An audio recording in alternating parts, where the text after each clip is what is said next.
Veja no ICL Notícias, segunda edição. Estratégia dos desesperados. Defesas dos réus da trama golpista apostam em críticas à delação de Mauro Cid e no processo que apurou o golpe. Ex-ministro joga Bolsonaro na fogueira. Advogado de Paulo Sérgio Nogueira admite plano de golpe e implica Bolsonaro no comando da trama. O general Paulo Sérgio atuou para demover o presidente. Congresso dividido. Enquanto Câmara articula a anistia, Davi Alcolumbre rejeita perdão irrestrito a Jair Bolsonaro e condenados pelo 8 de janeiro. O ICL Notícias, segunda edição, está no ar.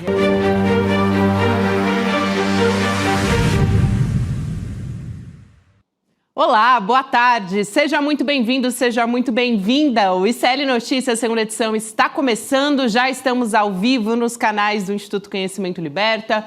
Eduardo Moreira, também no canal da Voz Trabalhadora. Boa tarde para você que nos assiste pelo YouTube e também para você que nos ouve pela web rádio São João, diretamente de Quixadá, no Ceará, e também na Rádio Cultural, na região da cidade de Torres, no Rio Grande do Sul. Chico Sá e eu já postos nesse segundo dia histórico de julgamento do núcleo crucial, incluindo Jair Bolsonaro. Muito boa tarde, meu amigo. Boa tarde, Gabi. Boa tarde, audiência no Brasil inteiro. Olha, do lado de cá, no STF, o entusiasmo com uma decisão que é inédita na nossa história, que deve ser a condenação do Jair Bolsonaro e dos seus militares, dos seus assessores diretos em caso de tentativa de golpe de Estado. Desde lá da proclamação da República que o Brasil sofre golpe, ninguém foi punido até agora. Temos essa chance histórica, como falamos sempre. Do outro lado, ali a uns 400 metros, no Congresso, o fantasma do passado, né? Ali tramando uma anistia, tendo como capitão, e ele é capitão de fato, na farda, o governador Tarcísio de Freitas. Deixou o Palácio dos Bandeirantes, como se São Paulo não tivesse problema nenhum, e foi para o complô da anistia em Brasília. Ou seja, um tribunal nem acaba o seu julgamento, está no segundo dia, já tem um baita complô para apagar a decisão que vem a ser tomada pela nossa Suprema Corte. É o roteirista do Brasil aprontando pesado para cima da gente. Chico, a gente está de olho, vamos dizer assim, com um olho no julgamento lá no Supremo Tribunal Federal e um olho também no Congresso, porque a coisa está acelerando por lá, a discussão da anistia está voando nesse momento, né? 200 km por hora, essa discussão por parte da extrema-direita, que não tem conseguido avançar com muitas pautas nas últimas semanas, desde aquele momento que o Felca lançou aquele vídeo no canal dele a respeito de adultização e também da discussão da regulamentação das plataformas. Desde lá, a extrema-direita está com as pautas enfraquecidas lá para emplacar a discussão na Câmara dos Deputados e também no Senado. Então, a gente vê agora a discussão da anistia avançando nesse sentido e preocupa bastante. Houve hoje o líder do PT lá no Congresso, né, o deputado Lindeberg Farias, falando que na semana que vem deve-se avançar com a urgência desse projeto. Então, é muito importante que a gente esteja atento a isso. E lá, Chico, desde manhã a nossa equipe está acompanhando lá em Brasília, Heloísa Vilela, Guga Nublar, também Manuela Borges. Heloísa Vilela está ao vivo com a gente. Depois, mais para frente, Juliana Dalpiva chega aqui para conversar também. Elo já está a postos para conversar a respeito de mais esse dia de julgamento, já nesse fim de tarde belíssimo em Brasília. Elo, muito boa tarde para você, amiga. Belíssima. Boa tarde, querida. Pois é, dia cheio, intenso, com muita notícia e muita tensão, né, Gabi? Porque essa coisa toda, essa história toda do julgamento por si só é muito tenso, é muito, eu diria até emocionante, porque é um momento histórico, mas ao mesmo tempo se atravessa a rua e está lá o pessoal no Congresso armando confusão, querendo passar uma anistia de qualquer maneira, que eles sabem que a população brasileira, em sua maioria, é contra esse processo. E sabem também que ele é ilegal, inconstitucional, não vai ter como esse processo de anistia, se for aprovado na Câmara e depois no Senado, de ser aprovado pelo Supremo. Pode até ser vetado pelo presidente Lula, né? Ou deixar para o Supremo derrubá-lo. Mas é um projeto sem futuro, sem saída. E ainda por cima a gente vai ver um embate aí que pode ser bastante ruim para o Congresso, viu? Pode ser desmoralizante para esse Congresso Nacional, que já tem o pior índice de aprovação de todas as instituições do país. E você pega, né, Elo, toda a pauta do Congresso, agora é a anistia, mas pegar o pacote inteiro é tudo se livrar de crimes. Seja os próprios deputados, sejam seus aliados golpistas. Ou livrar os super ricos de pagar imposto. Então, é muito clara a linha do Congresso. Não é, Chico, isso... Por favor, Elo. Não, porque se você pensar, olha, você tem esse julgamento no Supremo, você tem essa notícia, essa denúncia bombástica feita aqui no ICL a respeito do PCC, mandando dinheiro para Ciro Nogueira, líder do PP. Você tem o aperto que o ministro Flávio Dino está dando com as emendas parlamentares, a Polícia Federal investigando, tem vários casos já sendo investigados, alguns já sendo processados. Então, aí, de repente, o Congresso começa a tentar votar medidas para se blindar de processos na Justiça. Ora, eles não são nem sutis, né, Chico? Nada sutis. E é uma pauta suja, né? Exato. É uma pauta que é sempre pensando em sacrificar os mais pobres, livrar a Faria Lima e seus agregados, livrar a Casa Grande, como dizia o Mino Carta, de qualquer tributo, de pagar mais, seja 1% a mais de impostos, contra a Bolsa Família, assim, é tudo nessa linha. Que casa do povo é essa? Né? Porque costumam chamar de casa do povo. Que casa do povo é essa? Tudo que não está sendo pautado agora no Congresso é assunto, é projeto que é do interesse da sociedade brasileira, né, Lu?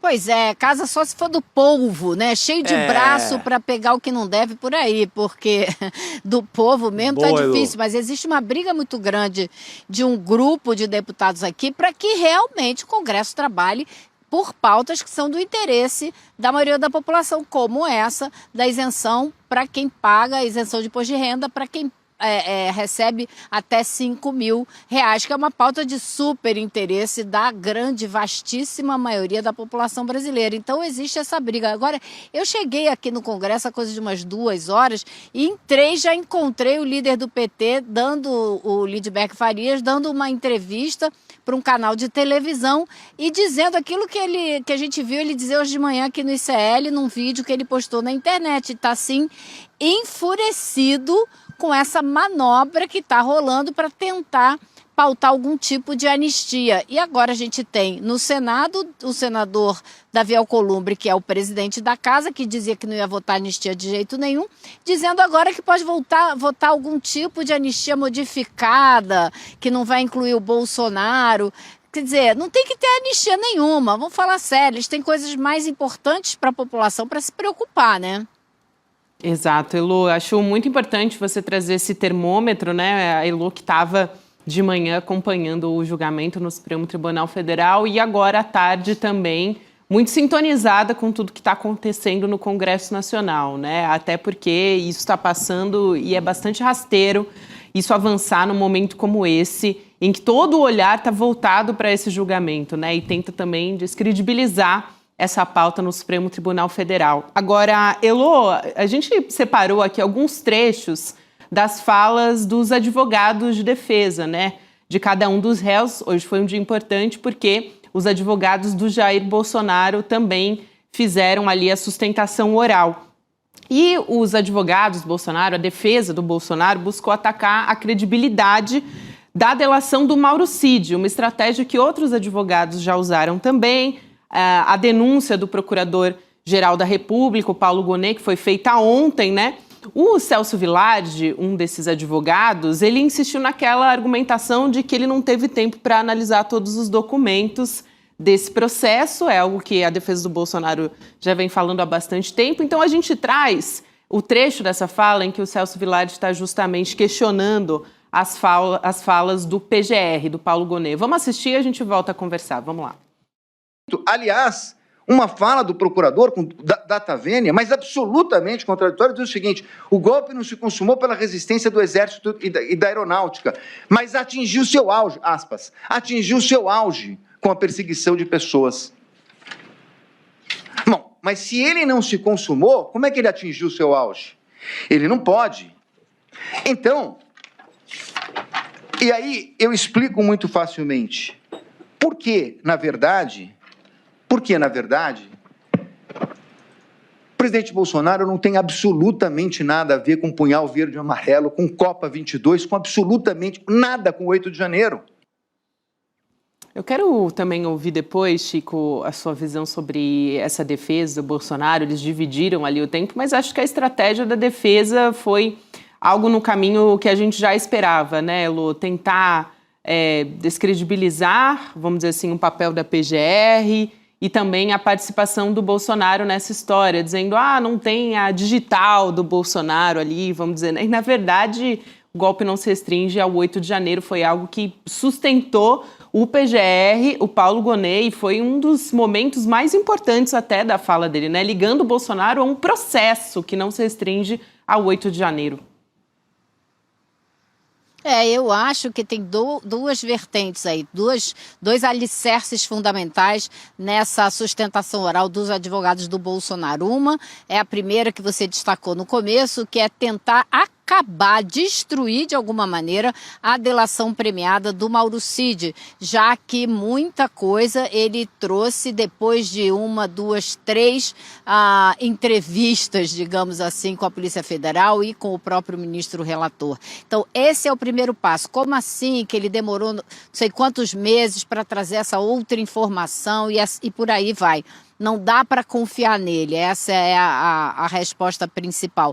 Agora, a outra é tentar dizer que Bolsonaro não tem nada a ver com esses fatos que você elencou, com o punhal verde e amarelo, com o plano Copa 22 e com também o 8 de janeiro. Acontece que o Bolsonaro tem contra ele, e isso os advogados não tentaram nem conseguiram refutar, ele tem contra ele a própria confissão de que ele participou, não só participou, mas ele que convocou a reunião com o ministro da Defesa e os comandantes militares, na qual foram discutidos os famosos considerandos, que nada mais são do que uma lista de ações que ele pretendia tomar para não entregar o poder, para se perpetuar no poder, apesar de ter perdido as eleições. Então eles dizem, discutimos republicanamente a adoção de estado de sítio, a adoção de uma GLO, né? Como se o Brasil estivesse passando por um momento de convulsão política tão intenso,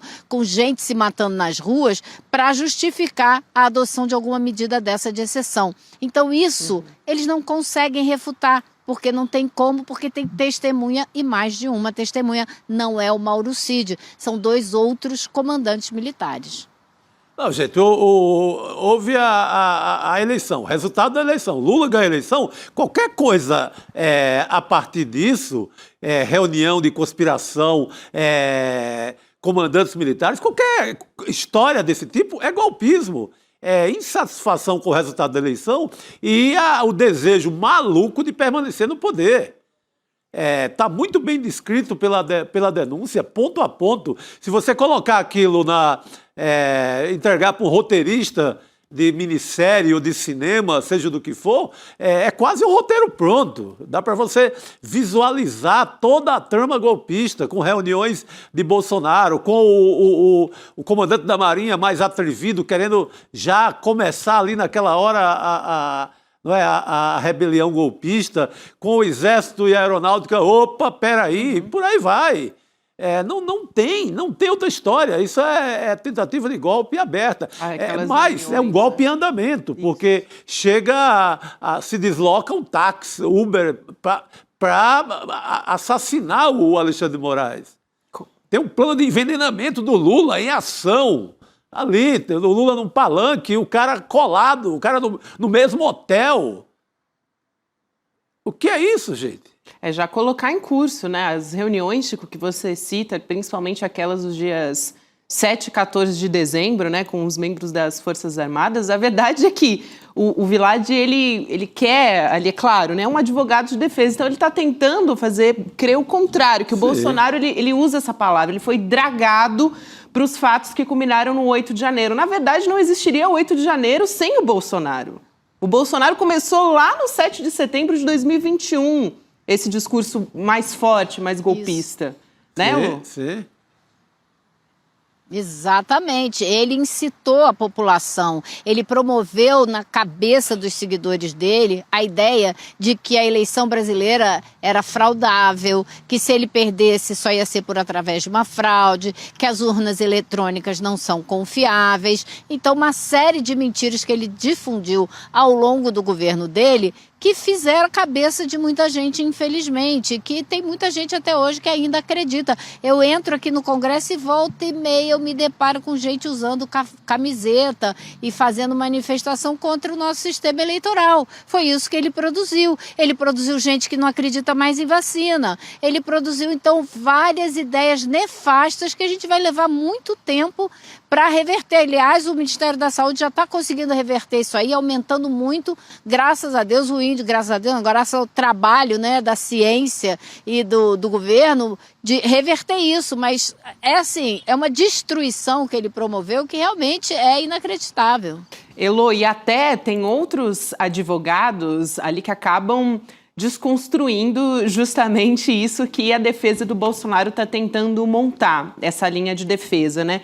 O advogado, por exemplo, né, do ex-ministro da Defesa do Bolsonaro, o Paulo Sérgio Nogueira, ele jogou o Jair Bolsonaro na fogueira totalmente.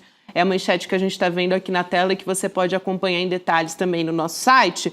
Mas a gente traz o trecho da fala do advogado André Farias, ele dizendo que o Paulo Sérgio, atuou contra o golpe de Estado e que ele estava tentando, né, que ele estava desconfortável com a situação ali das medidas de exceção, né, que foram patrocinadas supostamente ali, já que a gente não teve a decisão ainda do julgamento, né, mas pelo Bolsonaro. Então, isso acaba desconstruindo também. Vamos assistir ao trecho dessa fala do André Farias. Vamos lá. Veja o temor do general Paulo Sérgio, segundo a própria delação. Que esse grupo temia que o grupo radical trouxesse um assessoramento e levasse o presidente Jair Bolsonaro a assinar uma doideira. Mas não é só a palavra da delação. Brigadeiro Batista Júnior. Depoimento do Brigadeiro Batista Júnior. Penso que a partir do dia 11, eu comecei pessoalmente a entender que aquela garantia da lei e da ordem que nós estávamos abordando não era o que eu estava acostumado a ver nas Forças Armadas cumprirem desde 92. E nós começamos a ficar desconfortáveis. Quem? Diz o Brigadeiro Batista Júnior. Pelo menos eu fiquei desconfortável, o Brigadeiro Batista Júnior, o ministro Paulo Sérgio e o general Freire Gomes. Então, a principal testemunha de acusação, Brigadeiro Batista Júnior, está dizendo que o general Paulo Sérgio estava tentando demover o presidente. Aí, Elo, no fim das contas, acaba jogando o Bolsonaro na fogueira, né? Ele jogou não só o Bolsonaro, como o Braga Neto. Jogou verdade. Os dois na fogueira e eles agora que se virem com o fogo, né? E apaguem esse fogo. Mas é curioso também a gente olhar como que houve uma certa mudança no depoimento do general Paulo Sérgio e a atuação do advogado hoje. Para me refrescar a memória, hoje eu assisti novamente todo o depoimento do Paulo Sérgio, quando ele foi inquirido tanto pelo advogado dele, como pelo PGR, pelo Alexandre de Moraes. E ele fala que sobre a reunião do dia 14, quando o Batista Júnior entra na reunião, já está todo mundo sentado, diz que o documento já está em cima da mesa, e ele pergunta: o Paulo Sérgio diz, ó, eu trouxe um documento aqui para mostrar para vocês, e o Batista Júnior pergunta, esse documento inclui a não assunção do presidente eleito, e que o Paulo Sérgio teria dito sim. E o Batista Júnior diz, então eu não aceito nem pegar, nem ver esse documento e estou saindo. No depoimento dele no Supremo Tribunal Federal, o Paulo Sérgio diz que não se lembra dessa conversa. Ele falou, engraçado, é uma conversa longa, eu não me lembro dessa conversa, tentando dizer que Batista Júnior estava mentindo. Acontece que Freire Gomes também confirmou essa mesma reunião e esses mesmos acontecimentos. Então, se hoje o advogado fez uma bela defesa, né, usando o depoimento do Mauro Cid a favor dele, usando tudo isso que a gente viu ele usar agora nessa imagem, por outro lado, na hora de depor, ele não foi, ou ele não falou a verdade, ou no mínimo tentou esconder alguma coisa. E isso, eu saí do depoimento hoje, da sustentação oral do advogado dele, achando que ele tinha muita chance de ser absolvido. Mas aí eu voltei no depoimento dele e acho que não vai ser tão fácil assim. É uma boa leitura essa da Elô, né, Chico? Porque tem uma parte, eu já vi uma parte dos especialistas dizendo que são esses dois, né, o Paulo Sérgio e o general Heleno, que podem ter ou a pena atenuada ou até eventualmente escapar de uma prisão. Mas essa leitura da Elô é importante. A leitura da Elô é excelente, mas eu acho que agora o advogado chegou, olha, você quer salvar a sua cabeça ou quer salvar o Bolsonaro? O que você quer fazer? Aqui é um julgamento sério, última chance. A gente está tendo todo o direito de defesa, última chance. Você vacilou no seu depoimento. Que vacilou ali, não sei, ou no mínimo querendo salvar um pouco, poupar um pouco o santo do Bolsonaro. Agora é a tua última chance. Eu vou de quê? Qual a minha linha de defesa? Te defendo ou defendo o Bolsonaro? Aí ele deve ter liberado. O rapaz, aliás, cheio de citações literárias e tal, Gonçalves Dias para cá, Lewis Carroll para colar, Alice no País das Maravilhas, a Eneida, citou de tudo, mas fez uma boa defesa. Talvez tenha sido tarde demais, porque o cliente dele ficava vacilando por amor ao Bolsonaro e não foi contundente na hora que deveria ser. Mas eu creio que ele já conseguiu aí um desconto nesse castigo, viu? Não sei de quanto, mas a forma que ele responde, Elô, depois a Carmen Lúcia, contribuindo muito para a acusação, contribuindo muito para o STF, quando ele responde a Carmen Lúcia sem titubear, que era um golpe que o cliente dele estava tentando demover o presidente do golpe, eu acho que ele ganha mais ponto ali também, né? Agora isso quem falou foi o advogado, não foi o réu, né? Se ele tivesse dito isso no depoimento dele, talvez ele tivesse conseguido um pouquinho mais da boa vontade, da benevolência dos ministros do Supremo. Ele não falou nada disso, ele ficou... Inclusive, ó, eu anotei aqui, ele fala que a reunião discutiu GLO legítima, Conselho de Defesa, tentando normalizar essa discussão, como se fosse normal ter esse tipo de discussão, porque o país estava muito polarizado e tal. Estava polarizado? Estava, porque tinha acabado de ter uma eleição. Tinha gente se dando tiro um no outro na rua, tinha uma guerra civil, não tinha nada que justificasse fazer uma GLO, um estado de defesa. O que precisava era o Bolsonaro ter tomado vergonha na cara e ter dado ordem aos seus ministros e ter ido para as mídias sociais dizer para todo mundo, olha, vai para casa que eu perdi a eleição, quem ganhou foi o Lula, quem sabe daqui a 4 anos a gente consegue voltar. Mas isso ele não fez, né? Nada disso ele fez. Ele não telefonou para o Lula para dar os parabéns pela vitória, ele não passou a faixa, ou seja, ele continuou incentivando a continuação da tentativa de golpe. Exatamente. E os seus arredores ali do Bolsonaro, os malucos religiosos ligados a ele, tentaram até criar esse clima total de pânico, porque aquela ideia de estourar uma bomba no aeroporto de Brasília é uma ideia de gerar o caos e daí tentar aplicar a GLO. Só que a polícia chegou antes lá no caminhão que estava cheio de combustível e cheio de bomba, não é? E conseguiu desativar aquela história. Mas essa parte também foi tentada, de gerar, inclusive, o caos. Como foi feita nas estradas, aquilo era uma ideia de gerar o caos e implantar uma GLO. Não deu certo, mas tudo não é que foi tentado, foi posto em prática. Apertaram o botão do golpe. Exatamente. Apertaram o botão do golpe. Se não conseguir. Só que desistiram de última hora de matar o Alexandre de Moraes, a bomba não explodiu porque a polícia desativou o caminhão e por aí vai. Mas estava tudo desenhado, estava no papel e começou a ser feito. Aliás, em falar que estava tudo no papel, Chico, teve um ponto que eu achei curioso também, foi o advogado dizendo, aí dizem que encontraram a minuta na gaveta do Bolsonaro, na sede do PL, e ele tinha ido para o exterior. Ora, onde já se viu, quem pode acreditar nisso, ele ia manter uma minuta, ele ia viajar e deixar a minuta lá na gaveta? Aí eu me lembrei do que os juízes sempre falam, né? Essa turma adora produzir prova contra eles mesmos, então cai direitinho dentro da maneira deles operarem, né? Exatamente.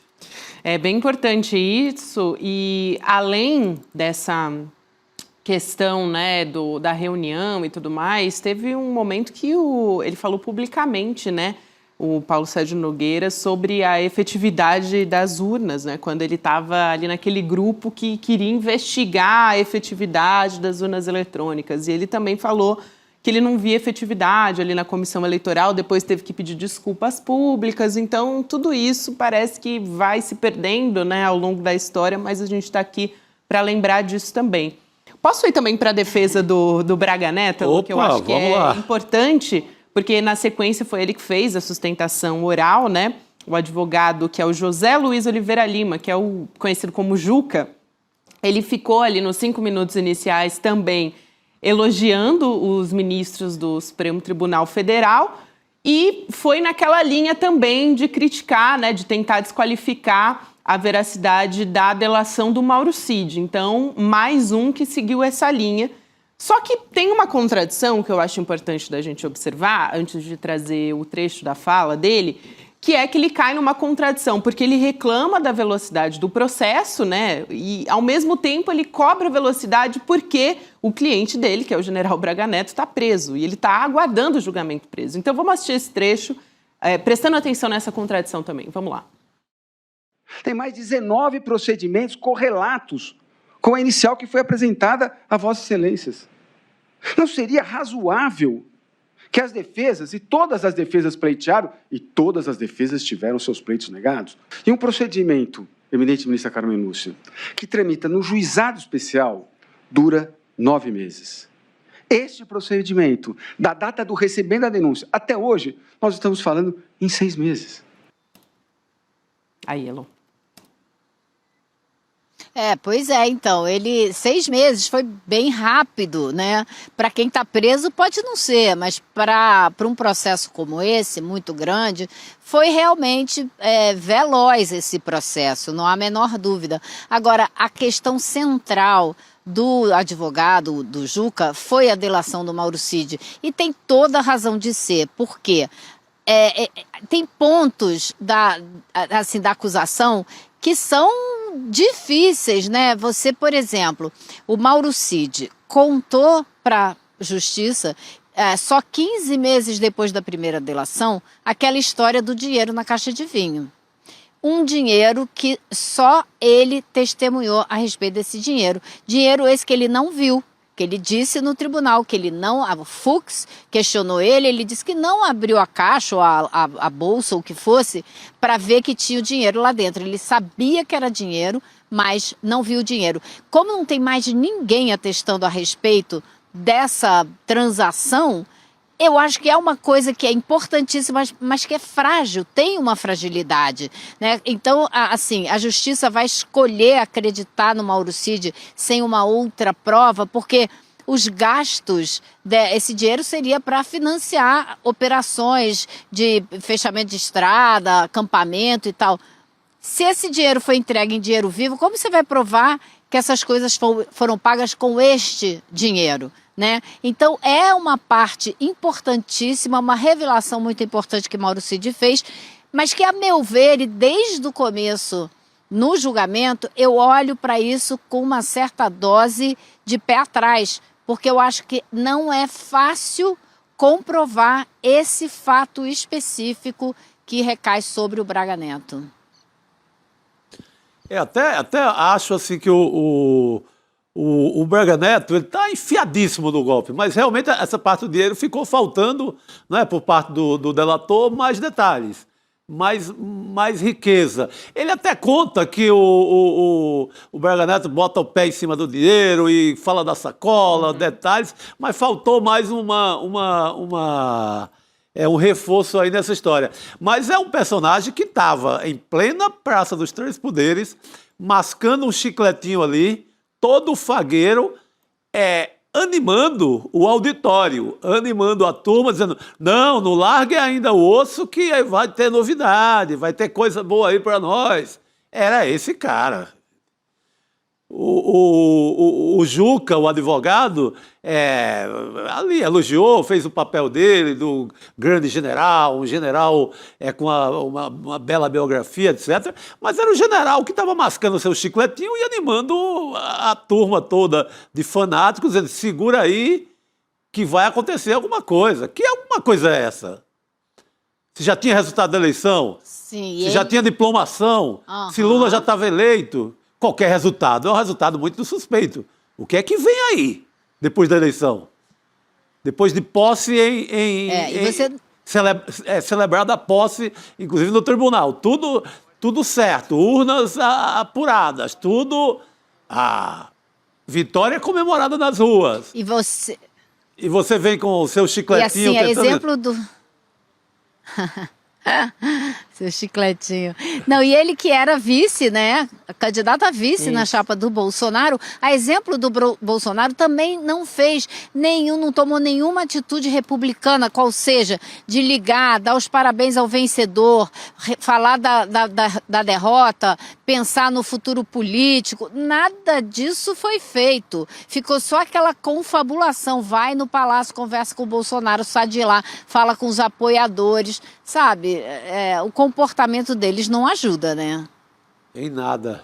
É isso, mas importante também essa observação que a Elu traz aqui sobre esse ponto específico ligado à entrega do dinheiro. Elu, muito bom ter você com a gente sempre, querida. Bom descanso por aí, a gente se vê em breve. Um abraço grande. Tá joia, pessoal, bom trabalho. Boa noite, Elu, obrigado. E o Rodrigo Viana está chegando aqui também para se juntar à nossa mesa redonda nesse segundo dia. Jogador de Champions League, viu, cara? Eu tava no banco ali assistindo o programa. Reforço total. O melhor lugar, que é sentadinho numa cadeira aqui dentro do estúdio, né? Ouvindo de perto a Heloísa Vilela, ouvindo a análise de vocês. Acompanhando de dentro do Supremo Tribunal Federal. E, Rodrigo, a gente vai voltar a falar sobre isso, lógico. Acho que não tem como. O programa todo a gente está destrinchando os principais momentos desse segundo dia. Mas antes disso, eu quero lembrar a nossa comunidade, trazer um recado importante, que é a venda dos ingressos do Despertar 2025, né? Então, já falei aqui que a gente já está com essa venda aberta para o público e que já tem alguns setores que estão esgotados. Então, para garantir o seu ingresso, você vai em despertar2025.com.br. A gente vai ter um encontro com a nossa comunidade aqui em São Paulo, no Espaço Vibra, que é uma casa de shows bastante grande, nos dias 19 e 20 de setembro. E a gente vai se conectar, ter trocas, atrações especiais. Então, vai ser muito importante esse encontro que vai acontecer por lá. Aliás, assim, por uma conjuntura, né, do roteiro do Brasil, rapaz, vai ser quase que ao mesmo tempo da sentença. Uma espécie de pagelança, assim, nossa. Bateu em cima do calendário do julgamento dos golpistas. A gente não combinou, mas acontece. Não, nada combinado, mas é isso aí. É hora da comunidade se abraçar ali num momento histórico. É isso. É isso, mas vamos nessa. A gente continua aqui, vai lá, garante o seu ingresso e a gente continua aqui on fire na nossa cobertura do julgamento, né, do segundo dia de julgamento da trama golpista. E a gente vai receber aqui o advogado Bruno Salles para comentar esses 2 primeiros dias. tem muita coisa para avaliar e também a gente está com um olhar não só no Supremo Tribunal Federal, mas também no Congresso Nacional. E é claro que a gente vai também contar com a avaliação do Dr. Bruno a respeito disso. Muito boa noite, prazer te receber. Boa noite a todas e todos. É um prazer estar aqui no ICL de novo, uma casa que eu gosto tanto. Doutor Bruno, é um prazer te receber. Antes de perguntar ali um balanço da avaliação das defesas de uma maneira geral, eu também queria te ouvir sobre esse avanço, né, da anistia no Congresso Nacional. Então, porque, né, tem muitos juristas falando que a validade da anistia, a chance de ela passar é praticamente nula, mas de certa forma é uma afronta por parte dos parlamentares enquanto isso está acontecendo durante o julgamento de Bolsonaro. Isso deve voltar, claro, se passar de fato, ao Supremo Tribunal Federal, que vai decidir pela inconstitucionalidade dessa medida, né? Mas quero te ouvir sobre a chance real de isso avançar, o caso da anistia, e estendendo até para o próprio Jair Bolsonaro.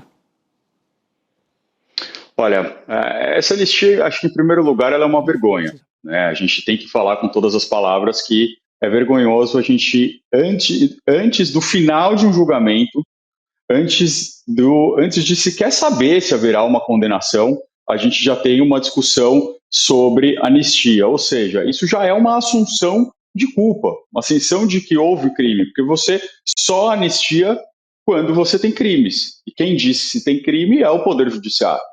Então, antes do Poder Judiciário dizer se há crime, já se está falando em uma anistia. Olha, hoje eu recebi uma minuta de projeto de anistia que é aterrorizante.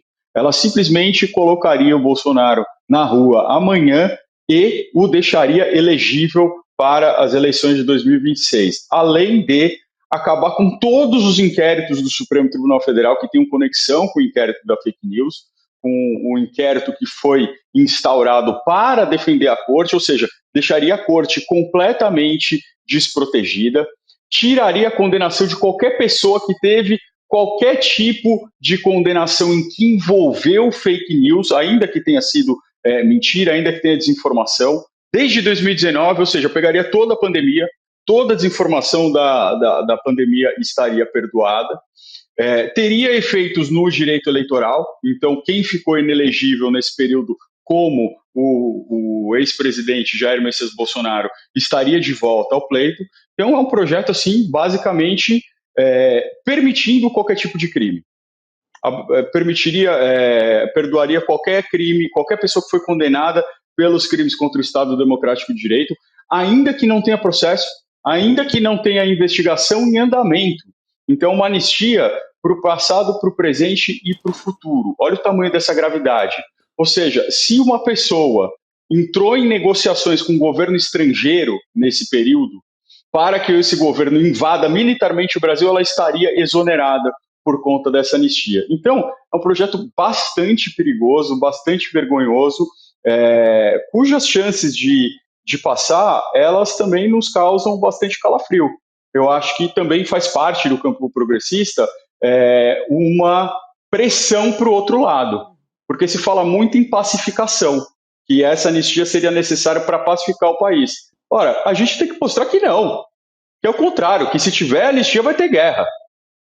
E se tiver anistia, aí é que não vai ter paz. Aí é que a gente vai para a rua e vai parar e não vai deixar nada acontecer mais.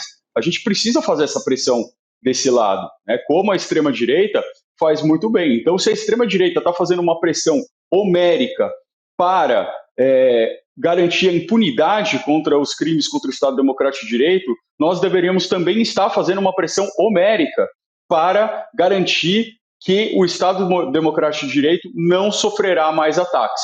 E uma das formas de fazer isso é acionando o direito criminal, punindo aqueles que atentaram contra o Estado Democrático de Direito. É isso que você fala, doutor Bruno, é fundamental, né? Até porque quando a gente vê qualquer pesquisa relacionada à anistia, né, dá ali que entre 55% e 60% da população rejeita, não é do interesse da população discutir a anistia nesse momento, claro. Muito pelo contrário.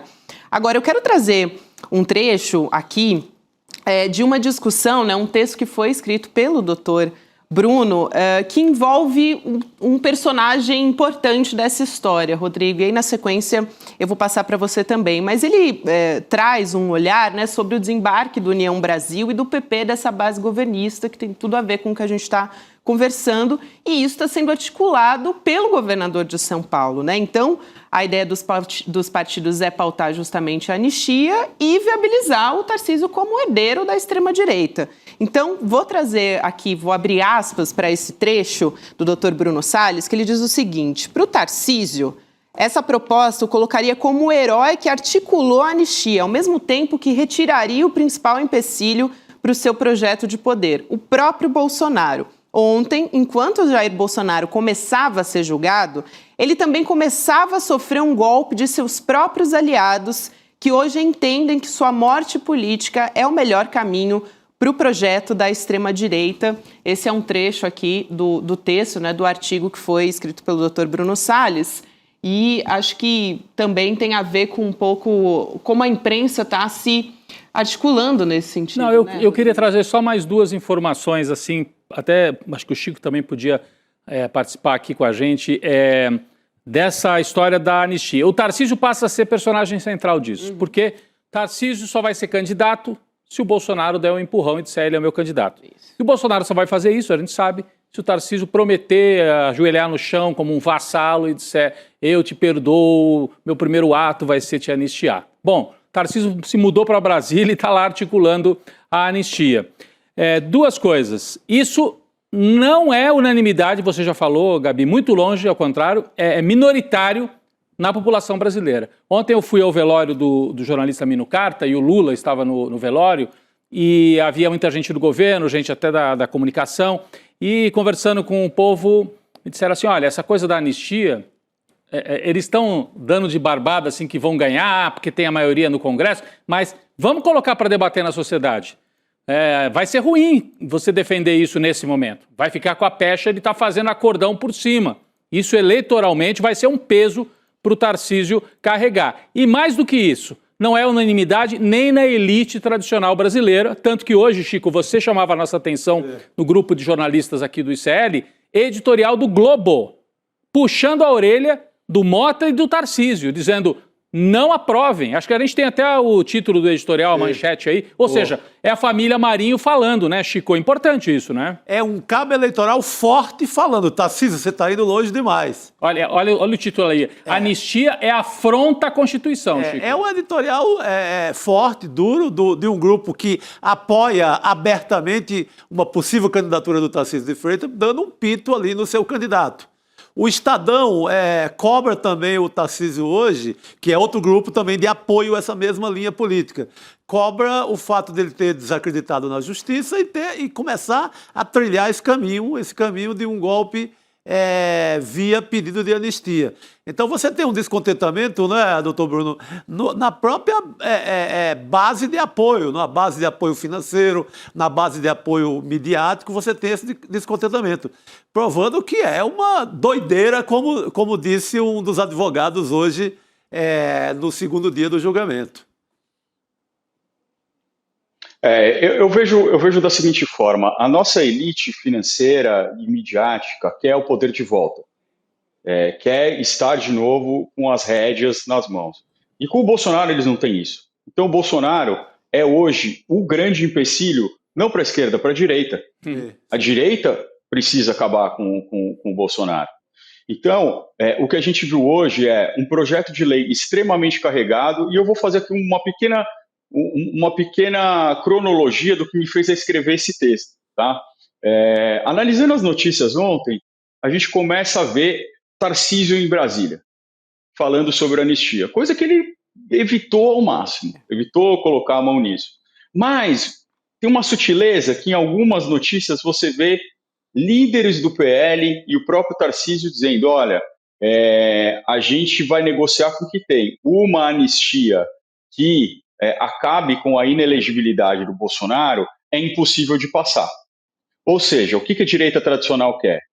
Quer tirar o Bolsonaro da cadeia, quer negociar com o Bolsonaro isso, a gente tira você da cadeia, você não vai ficar preso, mas você acabou eleitoralmente. Você continua inelegível. Para quem que isso é um negócio da China? Para o Tarcísio, para o Rueda, para o Ciro Nogueira, para o Estadão e para todas as elites financeiras tradicionais. Porque aí você continua com um projeto de direita, um projeto liberaloide, mas você não tem o Bolsonaro. Qual que é o problema dessa necessidade que eles têm? Eles precisam do voto do Bolsonaro. Porque nenhum desses caras tem voto. Tarcísio não tem voto, Rueda não tem voto, Ciro Nogueira não tem voto. Estadão menos ainda. A Faria Lima menos ainda. Quem tem voto é o Bolsonaro. Então eles precisam fazer tudo isso, matar o Bolsonaro, mas garantir os votos do Bolsonaro. Então, essa estratégia de conseguir uma anistia, dizer, olha, estou salvando o Bolsonaro, é algo que seria muito importante para conseguir emplacar esse projeto. Essa foi a reflexão que eu fiz, e é isso que eu acho que está entendendo. Por isso que eu falei, quem está tomando um golpe agora é o Bolsonaro. O Bolsonaro não quer só ficar livre. O Bolsonaro quer ficar livre, é um cara que já demonstrou a sua falta de coragem, vamos dizer assim, ou para usar um termo que Fernando Barros de Silva sempre usa, a sua pusilanimidade. Ele não quer ser preso, mas ele também não quer, de forma alguma, ser carta fora do baralho. E é isso o que estão planejando. Que Bolsonaro seja anistiado, mas aquela anistia que deixa ele fora do jogo. Mas nesse sentido, chama a atenção, quer dizer, a elite quer justamente esse jogo que parece um jogo meio impossível. Bolsonaro, a gente salva você, tira você da cadeia, você passa os votos para o Tarcísio e fica quieto aí. Não vai topar dessa maneira, dessa maneira o acordo, né? Que é um acordo arriscado para ele, né? Um negócio da China, como disse o professor, para o Tarcísio e para a elite tradicional brasileira. Mas chama a atenção que no momento em que o Tarcísio está tentando fazer isso, vem um editorial do Globo e fala, não, está errado fazer isso, Tarcísio. Não tente anistiar o Bolsonaro. Curioso isso. Mas eu acho que aí leva-se em conta coisas como essa minuta que o doutor Bruno traz. Não é só a coisa... Pode fugir do controle e o Bolsonaro ficar elegível. Exato. Pois é. A coisa, eu acho que é muito em cima desse texto aí que pode não ser todo o projeto que está em andamento no Congresso via Tarcísio, mas pode ser um bom ensaio. Então, sai do controle, você torna o Bolsonaro elegível. Aí o Tarcísio tem que voltar para São Paulo. Aí o Tarcísio volta para São Paulo, acaba um projeto deles por conta de um assadamento do Tarcísio. Mas isso hoje seria impensável. O Supremo já sinalizou que se passar na Câmara, e provavelmente não passa no Senado, porque o Alcolumbre diz que é contra, sim, o Supremo vai declarar inconstitucional esse... Mas vai virar uma novela. Vai virar uma novela, vai virar um embate. É péssima para o Tarcísio, é péssima para a direita mais ou menos limpinha, que quer o Tarcísio. É verdade. Acho que o professor queria falar. Mais ou menos. Pode ser bom para o Tarcísio, porque se ele consegue essa anistia, você fala, pô, o Tarcísio foi lá e conseguiu a anistia. Mesmo que o Supremo derrube essa anistia e vai derrubar, ele vai ter o discurso de falar, eu salvei o Bolsonaro. Se o Supremo foi lá e derrubou, a minha parte eu fiz. A minha parte eu fiz. E é essa a grande briga hoje. A grande briga é Bolsonaro anistiado ou Bolsonaro com o cancelamento da inelegibilidade. Porque quando você ouve o Eduardo Bolsonaro falando, ele fala sempre, e meu pai vai ficar elegível. Flávio Bolsonaro fala, vai ter uma anistia que vai acabar com a inelegibilidade dele e ele vai concorrer em 2026. Para o PL de Valdemar Costa Neto, como eles ainda não conseguiram a filiação do Tarcísio e essa filiação pode ser muito complicada, inclusive por conta da rejeição dos próprios filhos do ex-presidente Jair Messias Bolsonaro, para o PL é fundamental que a anistia venha com o cancelamento da inelegibilidade, porque o grande candidato deles seria o Bolsonaro. O Tarcísio não é do PL. O Tarcísio, ele seria muito bom para essa união do UP, né, do União Brasil e PP, que poderia receber ele, que também não está no Republicanos, né, mas poderia receber o Tarcísio de uma forma muito mais light e conseguir ter um candidato a presidente da República. Ou mesmo PSD. Né? A gente não pode ignorar que Kassab é o chefe da Casa Civil dele e poderia receber, mas para o PSD ia ser mais difícil, porque o PSD muito ecumênico, como dizem por aí também, e podia rachar o partido numa forma muito grande. Mas é fundamental essa leitura. Doutor Bruno, muito rapidamente, eu também queria a sua leitura sobre esses 2 primeiros dias de julgamento. Na semana que vem, a gente já pode ter até, eventualmente, um termômetro sobre a pena, principalmente a pena de Bolsonaro, é que chama mais atenção, né? Mas a partir da sustentação oral dos advogados, também posicionamento do PGR, do Alexandre de Moraes, queria que você fizesse um resumo do que te chama mais atenção nesse primeiro momento, por favor. Olha, o que chama mais atenção é que, eu adoro o processo, eu adoro essa dialética, porque é legal demais, né? Quando você ouve o Procurador-Geral da República contar aquela história muito bem talhada, com começo, meio e fim, liame, você fala, tá condenado, todo mundo condenado, tem como. Aí quando você ouve os advogados, e foram advogados muito bons, hoje principalmente, hoje a gente ouviu o Juca, hoje a gente ouviu o Vilardi, o Paulo Amador Bueno, os 3 são queridos amigos, são grandes advogados, mas o doutor Matheus Milanês foi muito bem também, o doutor Andreu foi muito bem também. Quando a gente ouve eles, você fala, eles têm uns pontos importantes aqui, né? Como será que isso vai ser decidido? Porque a Procuradoria-Geral da República tem tem pontos muito importantes, tem muitas provas, mas existem alegações ali que são alegações que precisam ser discutidas e que precisam ser enfrentadas pelo Supremo Tribunal Federal, principalmente as relacionadas ao direito de defesa, a ampla defesa e a falta de acesso, né? Eu acho que eu destacaria duas teses que foram levantadas pelo Dr. Matheus Milanês, pelo Dr. Celso Vilardi e também pelo o Dr. Juca, José Luiz de Oliveira Lima, que é o document dumping. O que é isso? É você jogar uma quantidade enorme de informação e de documentos para que a defesa não consiga processar aquilo tudo. E essa é uma tese muito importante, para a advocacia criminal, é uma tese muito importante. O que eu posso adiantar? Eu nunca vi ninguém ganhar uma nulidade por document dumping. A gente já alegou muito, né? Mas se ela fosse aceita agora pelo STF, ia ser algo bastante diferente do que a jurisprudência já vem decidindo há algum tempo. O outro embate que eu destaco também é entre o advogado do Braga Neto, Dr. José Luiz de Oliveira Lima, e o advogado do Mauro Cid, porque o advogado do Mauro Cid, o primeiro advogado, né, ele dividiu a sustentação oral, me foge o nome, o doutor Jair, eu não lembro o sobrenome dele. Doutor Jair. Que falou antes do professor César Bittencourt. Ele faz uma defesa veemente da colaboração do Mauro Cid. Ele fala o seguinte, olha, não teve pressão.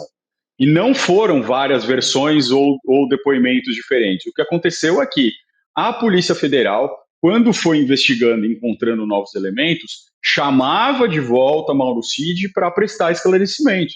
E ele diz, isso o advogado diz, ele disse, olha, e a gente não está reclamando disso, pelo contrário, a gente acharia ruim, acharia nulo, se não tivessem ouvido o Mauro Cid de novo, se não tivesse dado a chance dele esclarecer determinados pontos. E afastou qualquer tipo de pressão e de coação. O doutor José Luiz de Oliveira Lima, no entanto, faz uma belíssima sustentação oral, trazendo os áudios da Veja, dizendo, olha, ele disse isso, ele disse que ele estava sendo pressionado, ele disse que isso acontecia, né? Como que eu posso falar de voluntariedade nisso?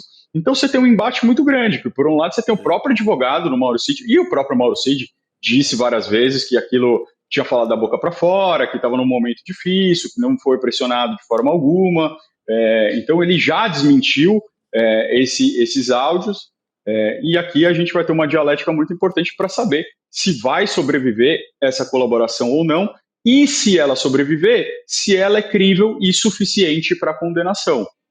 Porque aí, digamos que, vamos esquecer essa colaboração. A colaboração foi anulada ou foi rescindida, tem uma diferença técnica que acho que não vale a pena a gente entrar aqui, mas ela foi anulada, foi rescindida, a gente não vai usar como prova esses elementos aqui que o Mauro Cid produziu.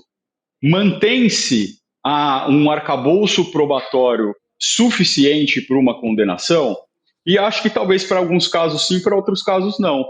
Quando a gente vê realmente o Braga Neto, a gente vê que a acusação em relação a ele, especificamente, depende muito de depoimentos do Mauro Cid. Sim. Do Bolsonaro já não. O Bolsonaro você tem muitos elementos independentes, Anderson Torres, vários outros acusados não têm uma dependência tão grande, a acusação, em relação a essa colaboração do Mauro Cid. Doutor Bruno, um prazer te receber aqui mais uma vez. Muito obrigada e a gente com certeza vai voltar a falar numa próxima oportunidade. Tem muitos detalhes ainda a serem discutidos a partir desse julgamento. Obrigada, até a próxima. Obrigado. Sempre que precisar, a gente está por aqui. O Bruno é fã do Dead Fish, da banda... Tava ali no cenário, né? Aquela banda do Espírito Santo. Capixaba. Fiquei pensando quem que é o peixe morto aí, né? O peixe morto, a gente já sabe quem vai ser, né? Quem que foi fisgado aí, morreu? Mas é uma banda muito preocupada com a memória nacional, tem um disco que se dedica muito à memória da ditadura. Eu gosto muito também. Fez muito parte da minha adolescência também. Muito bom. Cristina Serra também está chegando para conversar com a gente. Vamos continuar, claro, falando desses 2 primeiros dias de julgamento. Cris, boa noite.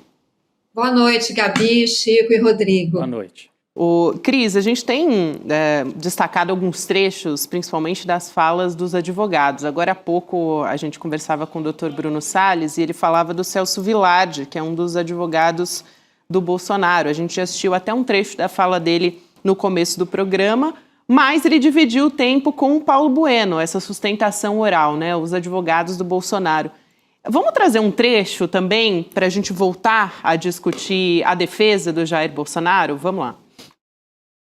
O Código Penal soviético, é conhecida essa história na doutrina de direito penal, previa um tipo penal exatamente desta forma, atentar contra o Estado soviético. E é conhecida a história, Jimenez de Assua conta, do indivíduo que foi processado e condenado sob essa acusação simplesmente por urinar na parede do Kremlin. É extremamente perigoso que desvinculemos, e o que a denúncia hoje tenta fazer é desvincular a forma vinculada que o delito estabeleceu como garantia ao cidadão. A gente trouxe, a nossa equipe separou esse trecho, que é curioso, né? O cara foi lá na Guerra Fria, no mundo jurídico da Guerra Fria, para trazer essa história aí da justiça soviética. Pois é, como é que é a história? Um espectro ronda o STF. O espectro do comunismo. Exatamente. O manifesto do Marx começava assim. Cris, mas ele foi buscar longe, né, a referência aí? Ele não só essa referência à União Soviética, mas ele também, né, no final da fala, ele corre aquela comparação famosíssima do caso Dreyfus. Enfim, ele tem, de fato, uma capacidade de argumentação, assim, eu diria até, ele faz, né, uma defesa apaixonada, né? Ele apresenta uma argumentação bastante apaixonada. Agora, eu diria, quando você assiste, claro, a gente está assistindo trechos, mas quando a gente assiste em bloco as defesas que vêm sendo apresentadas, para mim, o que chama bastante atenção são, assim, tem alguns pontos muito claros, né? Muito, muito, muito claros, que unificam as defesas de uma maneira geral, que apostar no argumento, né, que fala muito que, segundo o ponto de vista da defesa, obviamente, apontar o que eles consideram a fragilidade da delação premiada do Mauro Cid, né, como se o processo estivesse amparado apenas na delação do Mauro Cid, o que não é verdade, né? O processo tem provas muito robustas. E eu acho que isso vai ficar muito evidente quando começarem os debates entre os ministros, né? Tenho certeza disso, que vai, de uma certa forma, vai conseguir anular esse argumento. E o outro argumento da defesa também muito importante é de que não tiveram acesso aos autos completos, com uma quantidade imensa, não sei quantos terabytes, não sei quantos milhões, quantos milhões de conversas, etc., etc., né? Que eu acho que não cola também, né? Você tem meses já em que o processo está se desenvolvendo, né? E se você não teve acesso, você não montou, você né, como escritório de defesa. Nós estamos falando de alguns dos advogados mais caros desse país. Sim. Você não tem condições de montar uma equipe para examinar esse material, porque é assim que funciona, quando é do interesse da banca de advocacia, né? Passar o pente fino nessa documentação. Então, esse é um argumento, me parece muito frágil, sabe? Não cola. Agora, para fechar isso, sabe?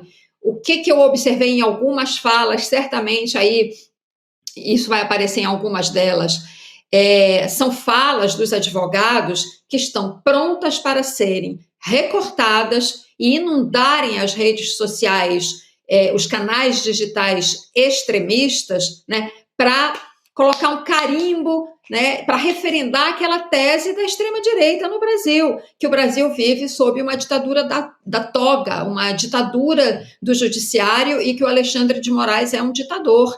Nesse sentido, tem falas dos advogados que são perfeitas para isso. Falas que já são aqui, usando o jargão jornalístico, editadas para serem jogadas nessas redes digitais. O que eu lamento muito, que o discurso de defesa de um advogado, que é uma prerrogativa da democracia, não estou discutindo isso, toda e qualquer pessoa acusada de qualquer crime, mesmo os mais violentos, tem direito a um advogado de defesa. Mas lamento muito que as falas que eu vi de alguns advogados se prestem perfeitamente a dar validade, a referendar e a validar o discurso da extrema-direita de que o Brasil vive sob uma ditadura da toga e que os réus acusados neste processo não tiveram direito à ampla defesa, o que é uma mentira. Até o Dr. Bruno Salles, ele meio colocou por terra essa, enfim, tentativa, né, dos advogados de tentarem, vamos dizer assim, diminuir a pena, ou então, enfim, livrar os seus clientes da cadeia usando esse argumento, né? Pela falta de acesso à documentação. Dumping, o que? O nome é dumping alguma coisa? Que é porque basicamente ali é o tempo, né? Você inunda, né? Inunda de prova, de áudio, de mensagem de WhatsApp, de documento, entrega para a defesa e fala, agora olha tudo aí. São não deu bilhões de mas olha, isso colava, até mesmo o pedido de vista, e não sou eu que estou dizendo, vários advogados que colaboram aqui com a gente, como o Cacai, essa desculpa fazia sentido no tempo que estava tudo no papel. Você trazia aquele 2 toneladas com 2 carrinhos de supermercado e o advogado ficava tentando ali no fórum, depois fazia uma cópia aqui, mambembe, outra acolá. Gente, é tudo... Pode planilhar tudo, né? Document dumping. Document dumping. Exatamente. Então, a gente tem acesso a tudo isso quase que na mesma hora. Nós já ouvimos todos os áudios, assim. Essa fartura toda, ela se torna pequena quando o acesso é imediato. Gente, contrata mais um estagiário, por favor. Na hora de demitir o estagiário, vai todo mundo para a inteligência artificial, demite o estagiário, agora recontrata o estagiário. Tem planilha, tem um monte de programas que permitem fazer isso. Até a inteligência artificial lê isso, sabe tudo. Essa é uma desculpa furada, né? Agora, eu achei, a Cris trouxe aqui, eu sei que nós vamos agora falar das outras defesas, mas eu achei, hoje eu consegui assistir assim, inteirinhas, né, as falas dos 4 advogados. O primeiro advogado, o milanês, que foi advogado Alberto Heleno, ele de fato... Augusto Heleno. Do general Heleno. Ele, de fato, faz um ataque frontal ao Alexandre de Moraes e diz, ele é juiz ou ele é inquisidor? Logo na abertura da fala dele. Então é para dizer, esse eu achei que foi um corte, acho que é um desses que a Cristina estava falando. É um corte que é perfeito, assim, para essas redes. E a linguagem era muito acessível. Muito, né? Ele fez uma fala boa, ilustrada, botou no telão as coisas e tal. E já os advogados, o Vilardi, do Bolsonaro, e o Juca, do Braga Neto, foram nessa linha de que o processo é um excesso, não teve paridade, a gente não conseguiu analisar tudo. Atacar a credibilidade. Atacou a credibilidade. Para mim, a exceção foi o advogado do Paulo Sérgio, que não negou nada. Ele tentou tirar o cliente dele da cena do crime. Ele falou, olha, crime até teve, parece. Né? Tanto que a ministra Carmen pergunta, mas o senhor está falando que o seu cliente tentou demover o presidente do Bolsonaro do quê? Ele fala, eu vou falar para a senhora de uma ruptura. Foi o meu cliente que não participou. O meu cliente não participou. Demover o Jair Bolsonaro, então, né? dos 4, eu achei 3 foram nessa linha que a Cris falou. Mas um não quis nem discutir se teve golpe ou não. Até teve, mas meu cliente não estava lá. Foi a tentativa desse. Eu acho que vale a pena, Rodrigo, para a gente devolver para a Cris. A gente assistir essa fala, porque essa fala tem, né? É realmente diferente muito boa, muito das boa. demais defesas que a gente assistiu ali, que foi realmente, olha, teve golpe, né? Basicamente isso. Mas o meu cliente tentou demover o Jair Bolsonaro dessa ideia. Então vamos assistir a um trecho da fala do advogado do Paulo Sérgio Nogueira. É o Andrew, né? É isso mesmo, vamos nessa.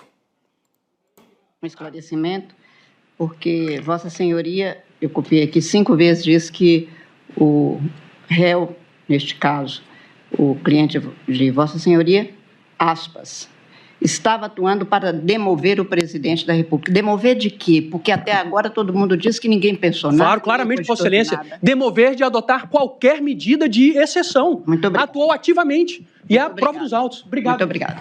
Aí a fala do advogado Andreu Farias é muito claro quando ele é interpelado pela ministra Carmen Lúcia, né, Cris?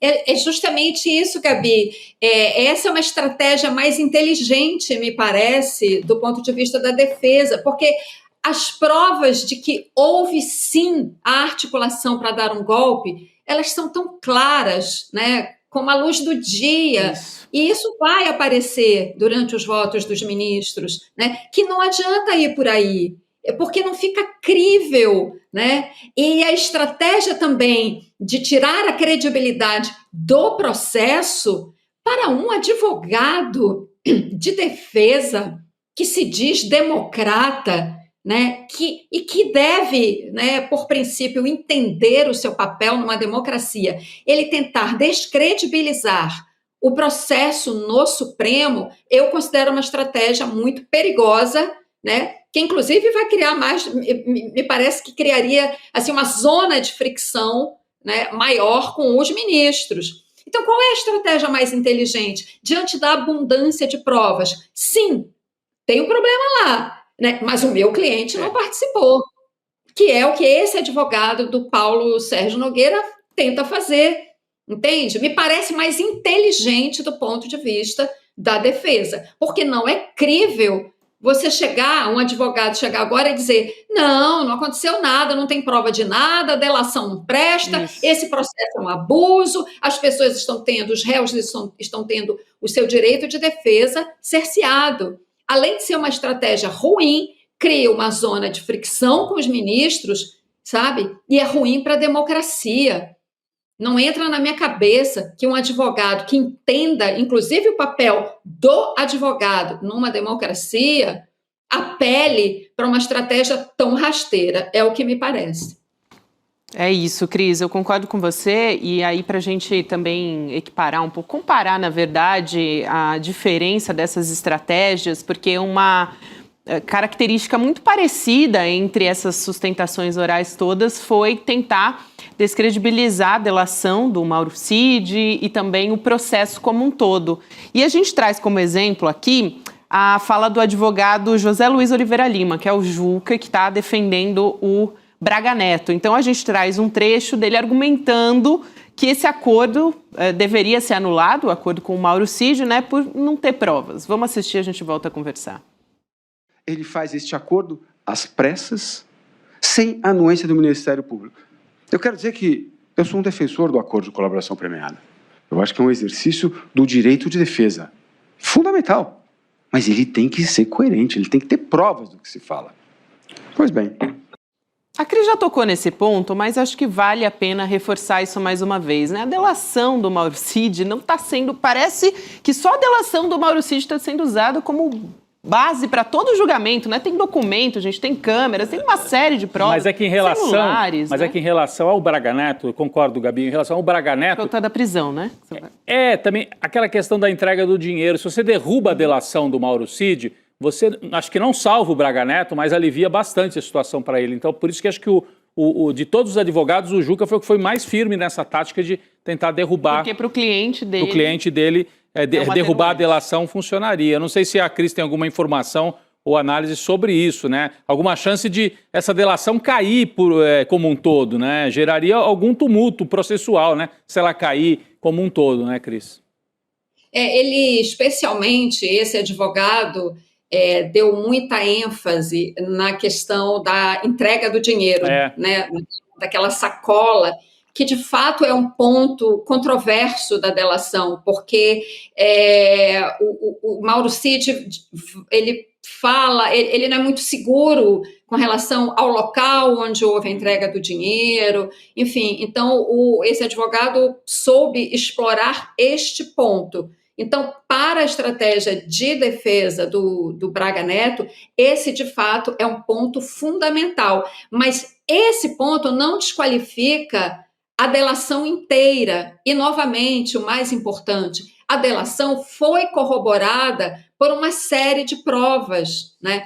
Agora, esse advogado também, o Oliveira Lima, né, ele, em alguns momentos da argumentação, ele vai muito pelo questionamento, né, pela crítica muito ácida, até eu diria, né, no sentido de dizer que os réus não estão tendo direito à defesa. Ele também vai por essa linha do cerceamento ao direito de defesa, né?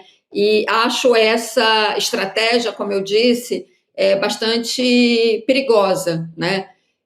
Acho que ele tentou ali se equilibrar entre pontos específicos para o cliente dele, mas ele também embarcou nessa tese mais ampla de vários advogados, né, de que o processo é um absurdo, que não tem provas, que se baseia apenas na delação, ou seja, que é uma farsa, quase que uma fraude, ele não usou essa palavra, mas enfim, ele desqualifica muito o processo, ele desqualifica a ação penal, né? E acho que esse é um caminho que não vai ter o menor sucesso com os ministros. Talvez ali, e isso não só ele, mas outros advogados também, né?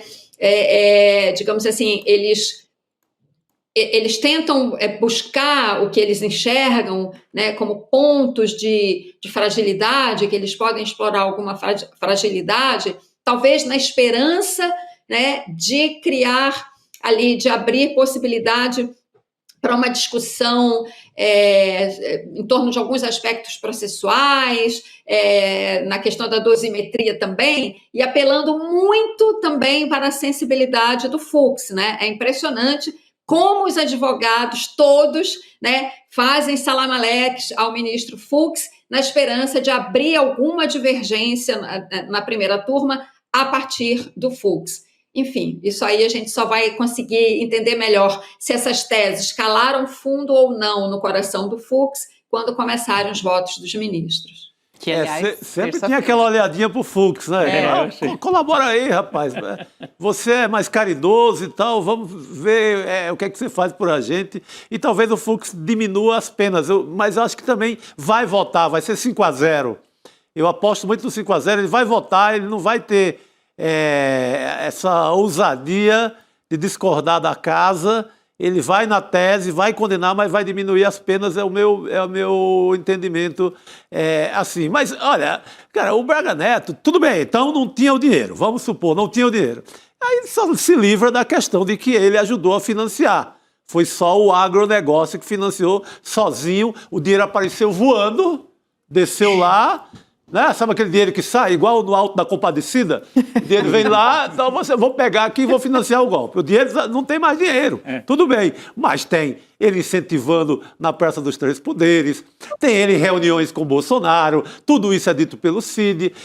O Cid só comete uma lambança, que não foi na delação, que é aquela lambança de plantar, junto com o bolsonarismo, aquele áudio na Veja. Que hoje o Juca usou. Aquilo foi uma lambança a pedido, pautado pelo bolsonarismo, ele cai naquela lambança, mas depois ele comparece a todas as sessões que ele é solicitado para confirmar um dado aqui, um dado acolá, com presença de Ministério Público, com todo mundo, sem ninguém apertá-lo, sem pau de arara. Pelo que eu sei, o coronel Ustra, não estava lá com seu pau de arara, então não houve tortura. A delação é mais do que legítima. Tira a caixa de vinho do Braga Neto, fica o resto, pronto. É isso. Com certeza. Não, é só para concordar inteiramente com o que o Chico está falando, e até porque aquela gravação publicada pela Veja, aquilo ali tem todas as digitais, né, da armação, não tem, aquilo ali é zero de credibilidade, né, para dizer que o Cid foi forçado, coitadinho, a fazer essa delação. Zero. Né? Aquilo ali é um jogo todo arrumadinho, a gente sabe com que propósito, né? Enfim, mas não cola. E junto aos ministros, absolutamente. Chega a ser risível, sabe? Pueril da parte dos advogados tentar usar aquele áudio para dar credibilidade às teses da defesa. Áudio do Mauro Cid na Veja, gente, assim, a Veja é um veículo que não tem credibilidade, já perdeu credibilidade há muito tempo, né? Então, só para concordar, Chico, e só para dizer o seguinte, você usou um adjetivo, o Fux, quem sabe, é caridoso, até rimando, né, com as palavras que um advogado usou em relação ao Fux, que disse que ele é sempre saudoso, amoroso, algo assim. Gente, essa foi uma das cenas patéticas que eu vi nesses poucos dias de julgamento. Era o Demóstenes Torres. De ontem, né? Só os 5 minutos finais para defender seu cliente. Lembrando, né? Eu tô aqui para defender o cliente. É o que eu tô fazendo aqui mesmo. Ô, Cris, muito bom o seu olhar aqui. Você trouxe aqui pontos fundamentais para a gente observar também sobre esses 2 dias de julgamento que tivemos até agora. Obrigada e até a próxima, querida. Valeu. Boa noite, querida. Tchau, obrigado. Boa noite. Boa noite, Cris. Aliás, prometi que Juliana Dalpiva entraria também aqui no N2 e ela está aqui junto com a gente, também acompanhou o julgamento lá no Supremo Tribunal Federal, tem apurações, ficou ao longo da tarde aí trabalhando para trazer novidades para a gente. Ju, boa noite. Boa noite. Vim literalmente correndo, tá, gente? Para estar aqui com vocês. Prazer, boa noite, bora lá. Opa. Vamos lá, Ju. Eu acho que vale a pena a gente passar, talvez, um pente fino nesse segundo dia de julgamento, porque era muito esperado os advogados do Bolsonaro, as estratégias que eles utilizaram, e também não sei se você tem alguma informação de bastidor sobre essas estratégias. Algumas foram bem parecidas, né, no sentido de tentar ali descredibilizar a validade da delação do Mauro Cid, outros também do processo como um todo. O que mais diferiu de todos eles, eu acho que foi essa leitura que você trouxe, Rodrigo, foi o Juca falando do Paulo Sérgio Nogueira, né? Então, queria um pouco... Não, o Juca não, o Andro, né? Advogado Andro. O Andro, verdade. O advogado o Juca Paulo Sérgio foi o do Braga Neto, isso, exatamente. Isso. Andro Faria. O Andro Faria, exatamente. Eu até tinha pedido para a nossa equipe separar, eu acho que vocês já devem ter mostrado esse trecho, né, sobre como a Carmen Lúcia fez a pergunta-chave ali. Acabamos de Mas eu tinha pedido para a nossa equipe separar o trecho do interrogatório do general Paulo Sérgio. Eu não sei se vocês já mostraram, se a gente consegue mostrar.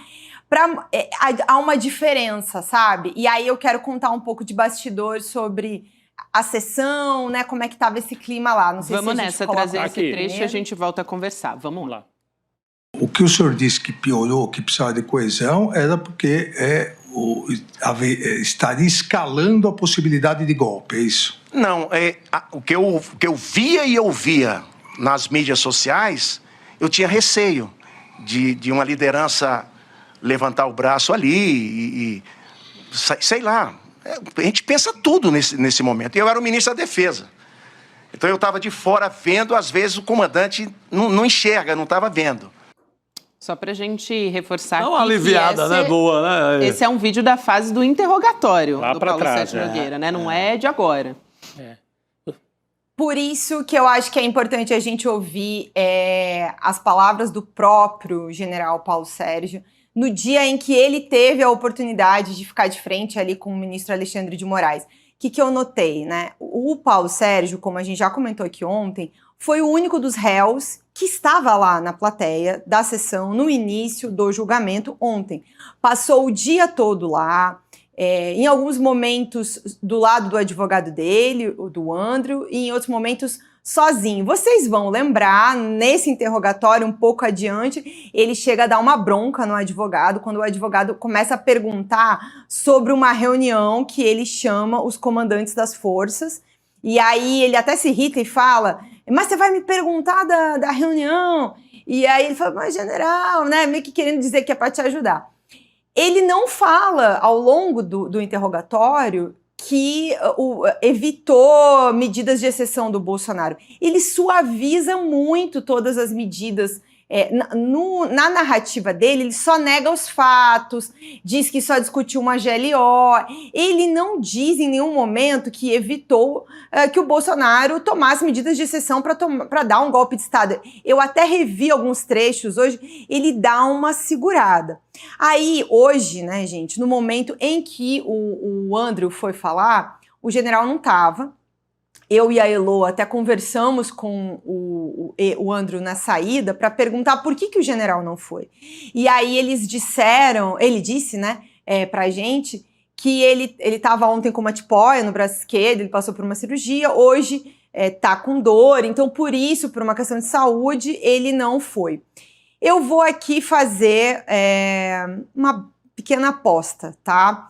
Eu acho que o advogado foi muito claro sobre a situação dele no processo e disse que precisava tentar de tudo. E o tentar de tudo era, né, chegar lá e entregar a cabeça de quem precisasse entregar para poder tentar salvar a pena que o Paulo Sérgio está prestes a receber em função de tudo que foi colocado, porque o depoimento do Brigadeiro Batista Júnior, do qual já falamos aqui várias vezes, é um depoimento que compromete muito o general.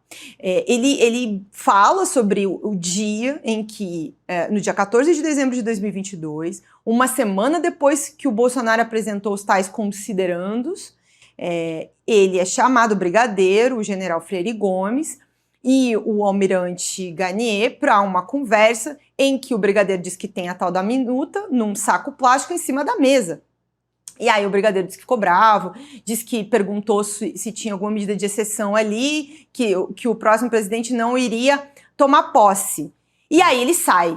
Então, assim, quem coloca muito o Paulo Sérgio numa situação difícil é o depoimento do brigadeiro. Então a sensação que eu fiquei foi que o advogado deu a letra, disse ao general que precisava fazer um discurso duro de enfrentamento ao Bolsonaro e iria fazer, e acho que o general não quis assistir isso lá da sessão. E ouvi isso, tá, gente? Apurei na PGR e na PF.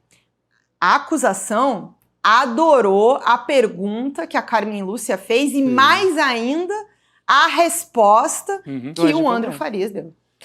Exatamente. Então, assim, é mais um elemento que se colocou para acusação e que deixa ainda mais difícil o caminho das defesas. Agora que, gente, daqui para a semana que vem, e é um bastidorzinho que eu prometi ontem, não entreguei, vou entregar para o N2, é um pouco como os ministros estão se preparando para os votos. Vocês notaram o tanto que eles interviram ao longo do processo? Sim. Fizeram perguntas. Então, assim, do ministro Dino, por exemplo, foi um que eu tentei saber muito ali pela equipe. Não preparou o voto ainda, está estudando o processo atentamente, nos mínimos detalhes, por isso fez perguntas, corrigiu o advogado do Bolsonaro hoje, perguntando sobre a reunião do dia 7, que o advogado do Bolsonaro saiu falando reuniões no final de dezembro, dando até a entender que não estava dominando, né, o assunto, o Paulo Bueno. E o Dino foi lá, preciso, né? O senhor está falando de qual reunião, de qual dia? Então, os ministros não prepararam os votos ainda, vão preparar, concluir, né? Estão estudando, mas escrever mesmo vai ser de agora para a semana que vem. Isso tudo para todo mundo que está dizendo que é um julgamento, cartas marcadas. Não, estão estudando o processo e vão escrever os votos a partir de hoje. Ju, isso é muito interessante. Se a gente... Pode concluir. Não, eu ia falar se a gente tem tempo de falar do Vilardi rapidinho ainda, que acho que tinha mais um detalhezinho, Temos. né? A gente vai trazer rapidamente o trecho dele aqui. Essa questão do Flávio Dino, eu conversava com o Chico antes da gente começar o programa, de como ele estava ali anotando tudo, tirando dúvidas. Confiado, né? De que trecho que você está falando? Qual é o documento? E a Carmen Lúcia, craque da rodada, fazendo as perguntas ontem, fazendo a ponderação, né, assim, muito firme sobre as urnas eletrônicas. E hoje com essa pergunta-chave. Com essa pergunta-chave que coloca o Bolsonaro diretamente ali implicado, né, com mãos, pés e tudo. Agora, vamos trazer o trecho aqui do Celso Villardi, do advogado de Bolsonaro, que hoje fez a sustentação oral, dividindo, né, a sustentação oral com outro advogado também de Bolsonaro, e a gente volta a conversar com a Juliana. Vamos lá. Vamos lá. E o presidente, a quem eu estou representando, foi dragado para estes fatos. Presidente, eu vou demonstrar cuidadosamente, tratando da questão da minuta, ele não atentou contra o Estado Democrático de Direito. E não há uma única prova. Eu vejo aqui os advogados trazendo, olha, esse papel, essa minuta, essa questão, esse depoimento, não há uma única prova que atrele o presidente a Punhal Verde e Amarelo, a Operação Luneta e ao 8 de janeiro. Ele bateu muito nessa tecla e também na questão da delação premiada, né, Ju? Para a gente amarrar aqui rapidinho, que a gente está chegando ao final do N2. Eu acho que tem um dado que parece que o Celso Villardi não estava morando no Brasil entre 2021 e 2022, não viu o Bolsonaro, não há um único fato, né, o Bolsonaro em praça pública ameaçando o Alexandre de Moraes, o próprio Fux de intervenção no Supremo Tribunal Federal no 7 de setembro de 2021. Agora, ele fala como se essas ações não tivessem conectadas, como se uma coisa não tivesse relação com a outra. E aí, ele cita, né, porque a gente queria, em algum momento ali antes dessa fala, ele fala que queria ter acesso aos dados do Punhal Verde e Amarelo, reclama dos 70 teras e tudo mais. E por que ele queria tanto saber do Punhal Verde e Amarelo se o Bolsonaro não tinha nada a ver com isso? E agora, né, a gente sabe, não por causa desse processo, mas por causa da investigação da tentativa de obstrução do julgamento, que o Bolsonaro recebeu, vou fazer aqui, né, no celular dele, eu estou usando o meu, mas é no celular dele, no celular do Bolsonaro, cópias da defesa do general Mário, que é o general responsável pelo plano Punhal Verde e Amarelo. A tarefa da defesa é hercúlea.